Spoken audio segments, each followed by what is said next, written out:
Hello students, welcome back to my YouTube channel Jaideep Sir's Maths Mania. In today's video lecture, I will explain you section A of Gala paper set solution paper number 6. See, first question is true false. In first question, what we have given? If minus 4 is one of the zeros of the polynomial p of x is equal to x square plus kx plus 20, then k is equal to minus 9.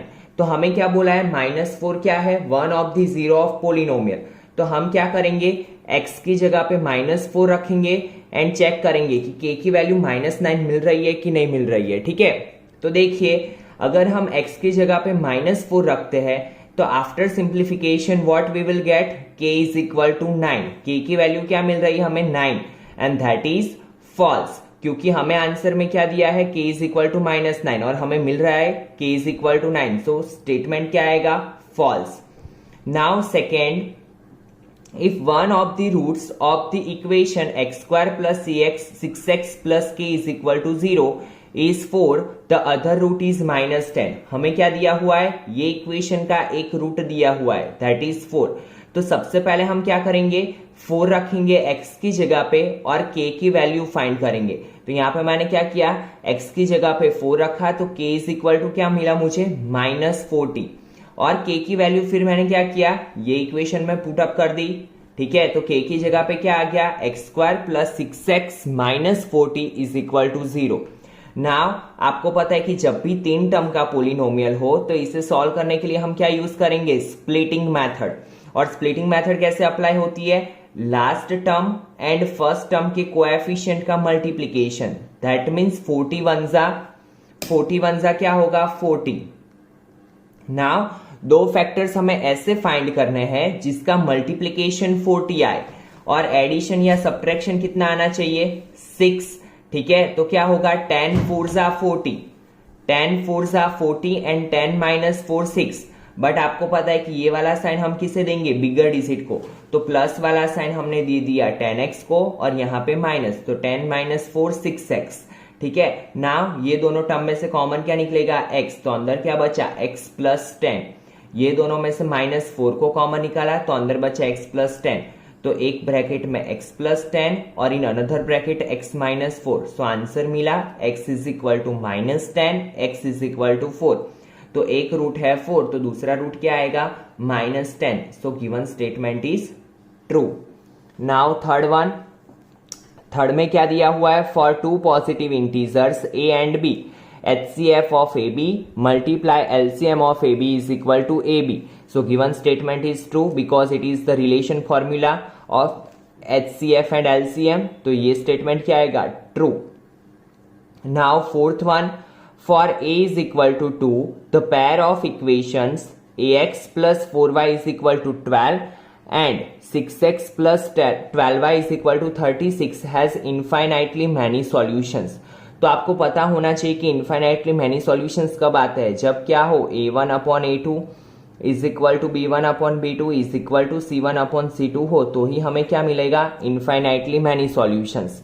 तो मैंने क्या किया? सबसे पहले यहाँ पे दोनों equations को रख लिया एंड a की जगह पे मुझे क्या बोला है? 2 रखने को. तो a की जगह पे मैंने रखा 2. ठीक है, फिर a1 is equal to 2, a2 is equal to 6, b1 is equal to 4, b2 is equal to 12, c1 is equal to 12 and c2 is equal to 36. And after simplification हमें क्या मिला? 1/3. यहाँ पे भी 1/3, यहाँ पे भी 1/3. That means what we will get? a1 upon a2 is equal to b1 upon b2 is equal to c1 upon c2. That means it has infinitely many solution. So क्या आएगा? Given statement is true. Now fifth one, if k by 2 is one of the solution of equation 3x plus 5y is equal to 22, then k is equal to blank. What we have to find? k की value. तो हम क्या करेंगे? आपको पता है जब भी ये कोऑर्डिनेट फॉर्म में दिया हुआ हो तो x की जगह पे मैं क्या रखूंगा? k. y की जगह पे क्या रखूंगा मैं? k by 2. तो 3k plus 5 into k, 5k by 2 is equal to 22. Now you know that कि यहाँ पे 2 है एलसीएम में, यहाँ पे 2 है डिनोमिनेटर में. ये दोनों के डिनोमिनेटर में कुछ भी नहीं है तो 2 का मल्टीप्लीकेशन 3k के साथ भी होगा, 2 का मल्टीप्लीकेशन 22 के साथ भी होगा. सो it become 2 3 6k plus 5k 22 2 सा 44. Now 6 plus 5 11k is equal to 44. So k is equal to क्या मिला 4. तो k की वैल्यू क्या है students 4. Now see equation number 6 LCM of 65 91. तो सबसे पहले प्राइम फैक्टराइजेशन मेथड से हमने फैक्टर्स फाइंड किए. एलसीएम में आपको पता है हम क्या करते हैं, जो कॉमन चीज होती है वो 1 टाइम लिखते हैं. तो 13 मैंने लिखा 1 time, multiply 5 multiply 7 and we will get 455. Then the distance of the point 1235 from the origin. तो आपको पता है कि ओरिजिन के कोऑर्डिनेट्स क्या होते हैं 0 0. तो a ऑफ 1235 लिखा, b ऑफ 0 0. हमें क्या फाइंड करना है इसका डिस्टेंस. तो हमारे पास डिस्टेंस फाइंड करने के लिए डिस्टेंस फॉर्मूला है, क्या है A B square is equal to x1 minus x2 का whole square plus y1 minus y2 का whole square, where x1 y1 is 12 and 35, x2 y2 is 0 0. तो A B square is equal to क्या मिला 1369. हमें क्या find करना है A B. तो हम क्या करेंगे दोनों साइड स्क्वायर रूट अप्लाई करेंगे. सो ए बी की वैल्यू क्या मिली 37. और आपको अगर स्क्वायर रूट फाइंड करना ना है तो आप क्या करोगे, प्राइम फैक्टराइजेशन मेथड का यूज करोगे, वेयर 37 इज प्राइम नंबर. तो इसे याद रख लेना कि 1369 का स्क्वायर रूट क्या है 37. Now question number 8, if the equation x square plus k x plus 25 is equal to 0 has equal root. तो जब भी इक्वल रूट वर्ड्स हम सुने, इक्वल वर्ड सुने, तो हमारे माइंड में एक ही चीज आनी चाहिए कि d इज इक्वल टू क्या होगा 0. d की जगह पे क्या है हमारा equation B square minus 4ac.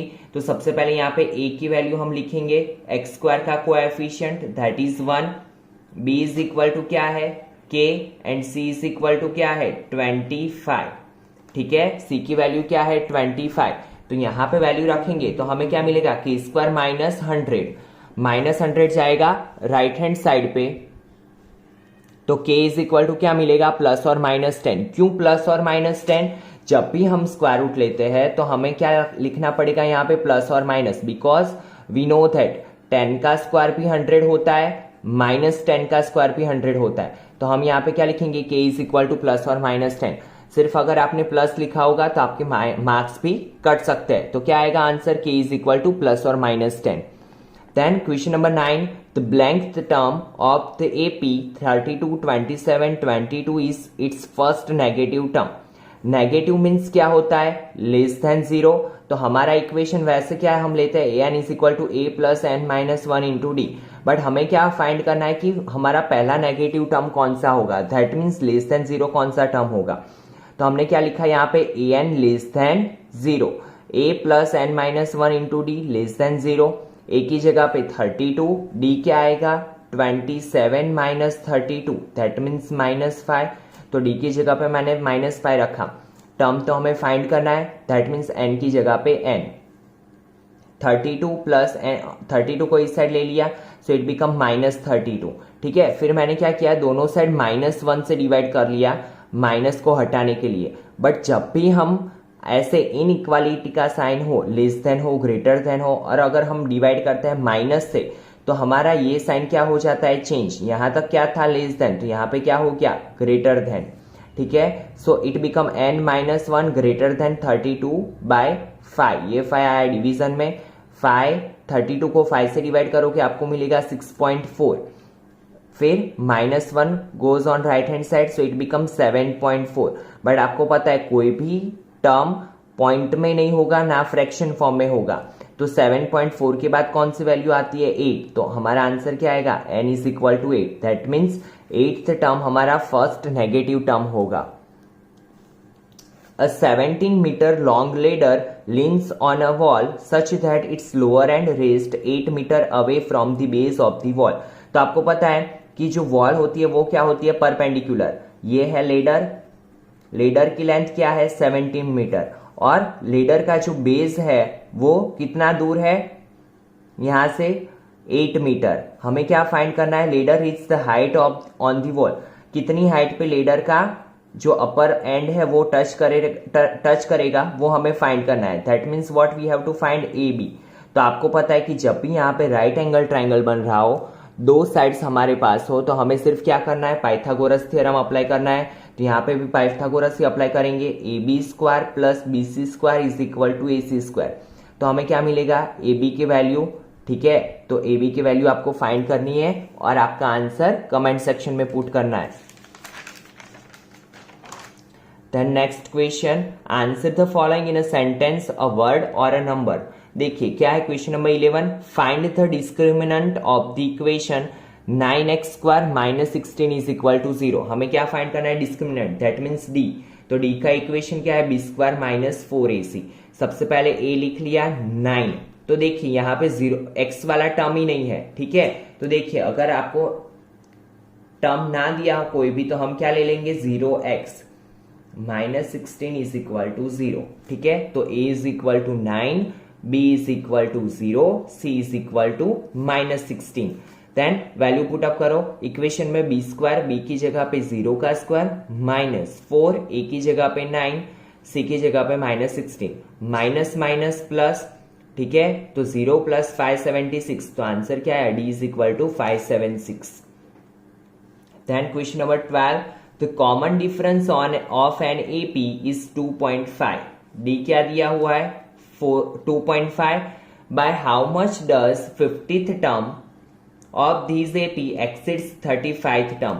हमें क्या पूछा है कि 50th टर्म जो होगा वो 35th टर्म से कितना ज्यादा होगा, एक्सिड्स मीन्स ज्यादा। ठीक है, तो सबसे पहले मैंने क्या फाइंड किया, 50th term A50 is equal to क्या लिखेंगे हम, A plus 49D, where d is equal to 2.5, तो a प्लस 122.5। 35th टर्म को क्या लिखेंगे हम, a plus 34d, where d is equal to 2.5, तो a प्लस क्या मिला 85। तो देखो अगर हम दोनों की कंपेयर करें तो क्या है, 122.5 में से 85 को सब्ट्रैक्ट करो, क्योंकि फर्स्ट टर्म तो दोनों का क्या होगा, सेम ही होगा, एक ही सीरीज के है। तो 122.5 माइनस 85 करेंगे तो हमें क्या मिलेगा, 37.5। तो कितना ज्यादा होगा, 50th टर्म 35th टर्म से 37.5। Now question number 13, the length of a diagonal of a square is 8√2 centimetre. Length of diagonal क्या दी हुई है स्क्वायर की, 8√2। Find its area. बट आपको पता है कि स्क्वायर का एरिया फाइंड करना हो तो हमारे पास क्या होना चाहिए, साइड ऑफ स्क्वायर। तो साइड को हमने सपोज कर लिया x, और स्क्वायर की सारी साइड्स क्या होती है, same, all sides are equal in square. तो if it is x then it is also x। तो हम क्या लिखेंगे, so in triangle ABC according to Pythagoras theorem क्या होगा, AB square plus BC square is equal to AC square, where AB is x, तो x का square plus BC is also x, तो x का square is equal to AC square. ठीक है, now AB की जगह पे AB x square plus x square is equal to 8√2 का square. Now x square plus x square 2x square is equal to 8√2 का square, तो क्या होगा 128। x square is equal to, कैसे 8√2 का स्क्वायर कैसे 128 आया, वो देखो 8 का स्क्वायर होता है 64 और √2 का होता है 2, 64 2 ज़ा 128, तो x square is equal to क्या मिला 64, where x is equal to 8। Now area of square क्या होगा, side multiply side, where x multiply x, तो x स्क्वायर और x स्क्वायर की वैल्यू क्या थी 64, तो आंसर क्या आया, एरिया ऑफ स्क्वायर क्या मिला 64 centimetre square. Now question number 14, in the equation tan 7 theta is equal to cot 5 theta minus 30 degree, if both angles are acute angle find the value of theta. tan 7 theta is equal to क्या दिया हुआ है, cot 5 theta minus 30। जब भी ऐसा दिए हुआ acute angle दिए हुए हो तो सब में यही मेथड अप्लाई होगा। हम क्या करेंगे, दोनों ट्रिग्नोमेट्रिक फंक्शन को कोई एक में कन्वर्ट कर देंगे। तो आपको पता है कि अगर मुझे tan को cot में कन्वर्ट करना हो तो मैं इसे क्या लिख सकता हूं, cot 90 माइनस 7 थीटा, बिकॉज यहाँ पे 90 है तो cot का क्या हो जाएगा tan, और थीटा की जगह पे क्या है 7 थीटा, तो मैं tan 7 थीटा को क्या लिख सकता हूँ, cot 90 माइनस 7 थीटा। अगर आपको ये टॉपिक में कुछ कंफ्यूजन क्रिएट हो रहा है तो आप एक्सरसाइज 8.3 का वीडियो देख सकते हो, उसमें मैंने बहुत ही अच्छे से एक्सप्लेन किया हुआ है।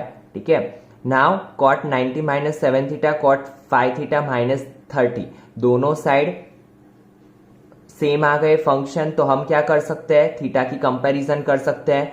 तो 90 minus 7 theta is equal to 5 theta minus 30।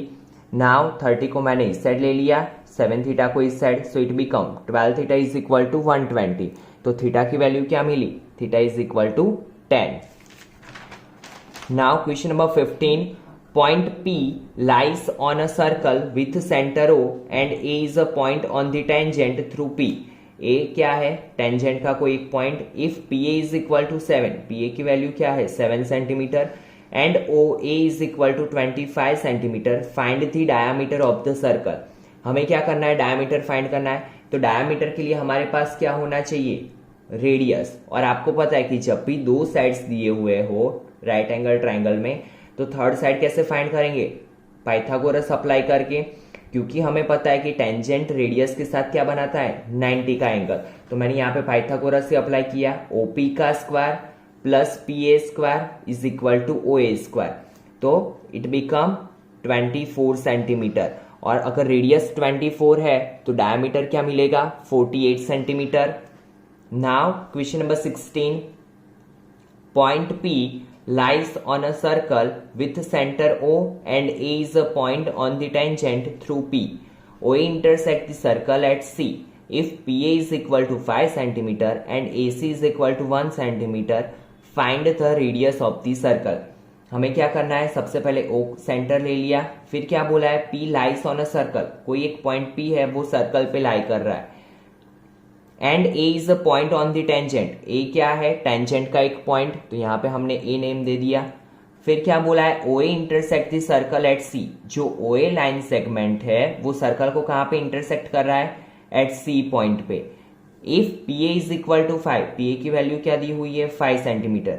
And AC is equal to 1, AC is equal to क्या दिया हुआ है? 1. Find the radius of the circle. तो रेडियस हमें फाइंड करनी है. तो रेडियस को हमने सपोज कर लिया x. If OP is x, then OC is also x, because OP क्या है? OC भी क्या है? Radius of a circle. ठीक है, OC is also radius of a circle. तो if it is x, then it is also x. तो हम OA is equal to क्या लिख सकते हैं? x plus 1. Now आपको पता है कि जब भी राइट एंगल ट्राइंगल हो तो हम क्या करेंगे? पाइथागोरस ही अप्लाई करेंगे. तो OP square plus PA square is equal to OA square. OP is equal to x, PA is equal to 5 and OA is equal to x plus 1 का whole square.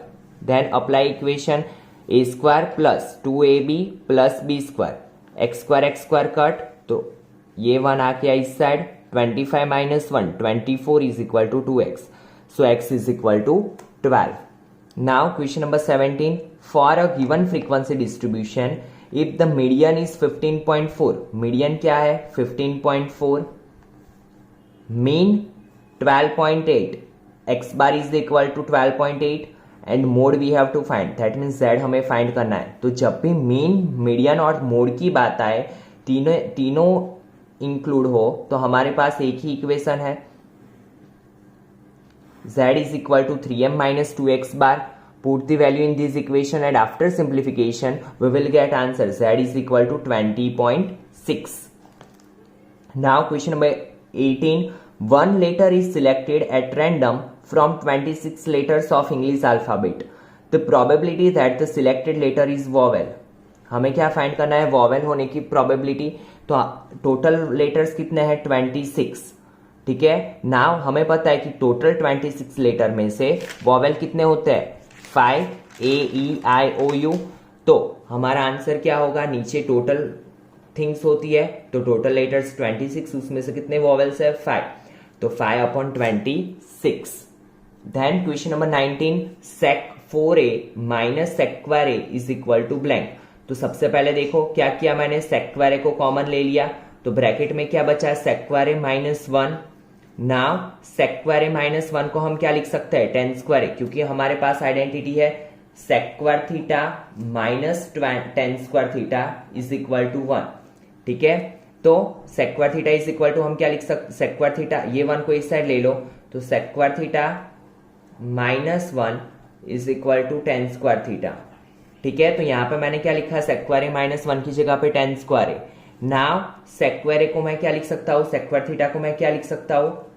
1 plus tan square theta भी लिख सकता हूं, क्योंकि ये 1 इस side गया. तो sec square a की जगह पे मैंने क्या लिखा? 1 plus tan square a into tan square a. तो tan square a का मल्टीप्लीकेशन 1 के साथ भी होगा, tan square a के साथ भी होगा. तो 1 into tan square a plus tan square a into tan square a 10 raised to 4a. Then question number 20, the area of a circle that can be inscribed in a square of side 6 cm is blank centimeter square. हमें area of circle find करना है और आपको पता है कि area of circle find करने के लिए हमारे पास क्या होना चाहिए, रेडियस. अभी क्या बोला है, सर्कल को कहां पे इंस्क्राइब किया है, इंस्क्राइब मीन्स स्क्वायर के अंदर सर्कल है. ठीक है, तो स्क्वायर के अंदर क्या है, सर्कल. तो अगर स्क्वायर की साइड 6 सेंटीमीटर है, दैट मीन्स सर्कल का पूरा डायमीटर कितना है, 6 सेंटीमीटर. और अगर डायमीटर 6 सेंटीमीटर हो तो रेडियस क्या हो जाएगी, 3 सेंटीमीटर. तो रेडियस हमें मिल गई 3 centimetre. If radius is 3 centimetre then area of circle is equal to, equation क्या है, पाई आर स्क्वायर. और हमारा जो आंसर है ऑप्शन में वो भी क्या है, पाई के फॉर्म में. तो हमारा आंसर क्या आएगा, 9 pi centimetre square. Then question number 21, if the radius of a sphere is doubled, its volume becomes blank times the volume of original sphere. तो सबसे पहले यहाँ पे दो स्फीयर की बात हो रही है. पहले क्या है, रेडियस हमने सपोज कर लिया, suppose radius of sphere be r. ठीक है, अभी रेडियस क्या हो रही है स्फीयर की, डबल हो रही है. दैट मीन्स रेडियस क्या हो जाएगी, 2r. तो वॉल्यूम ऑफ ओरिजिनल स्फीयर, जब रेडियस r थी तब वॉल्यूम ऑफ स्फीयर क्या आएगा, 4/3 pi r cube. Now radius क्या हो गई है, डबल हो गई है. तो r की जगह पे हम क्या रखेंगे, 2r. तो volume of new sphere is equal to 4/3 pi r cube. r की जगह पे मैंने क्या रख दिया, 2r. तो 2r का क्यूब क्या होगा, 2 का क्यूब 8, r का r क्यूब. ठीक है, सो 8 4 32/3 इंटू पाई आर क्यूब. ठीक है, तो पहले क्या था, 4/3. 4 का कितना टाइम्स होता है, 32, 8 टाइम्स. तो क्या होगा, volume of new sphere is equal to 8 multiply volume of original sphere. क्योंकि हम 8 मल्टीप्लाई 4/3 पाई आर क्यूब लिखेंगे तो क्या मिलेगा हमें, volume of new sphere. So answer is 8 times. Now question number 22, the volume of cylinder with radius and height both 5 cm is blank centimeter cube. तो radius क्या है हमारी 5 and height is also 5. What we have to find, volume of cylinder. तो volume of cylinder find करने का equation ये हमारे पास, volume of cylinder is equal to pi r square h. Answer हमें पाई के फॉर्म में ही चाहिए, तो पाई की जगह पे पाई, आर स्क्वायर 5 का स्क्वायर, एच 5, 25 5 सा 125 सेंटीमीटर क्यूब.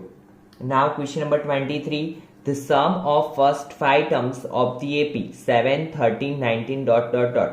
तो देखिए हमें क्या फाइंड करना है, Sn फाइंड करने का इक्वेशन है Sn is equal to n/2 2a plus n-1 into d, where n is equal to 5. n की जगह पे 5 रखा, 5/2 2, a की जगह पे 7, d 13 - 7 6. तो after simplification we will get answer 95. तो क्या आएगा, sum of 5 terms 95. Then last question of this section, question number 24, for a given frequency distribution x bar is equal to 18, m is equal to 28 22, then z is equal to blank. तो जब भी main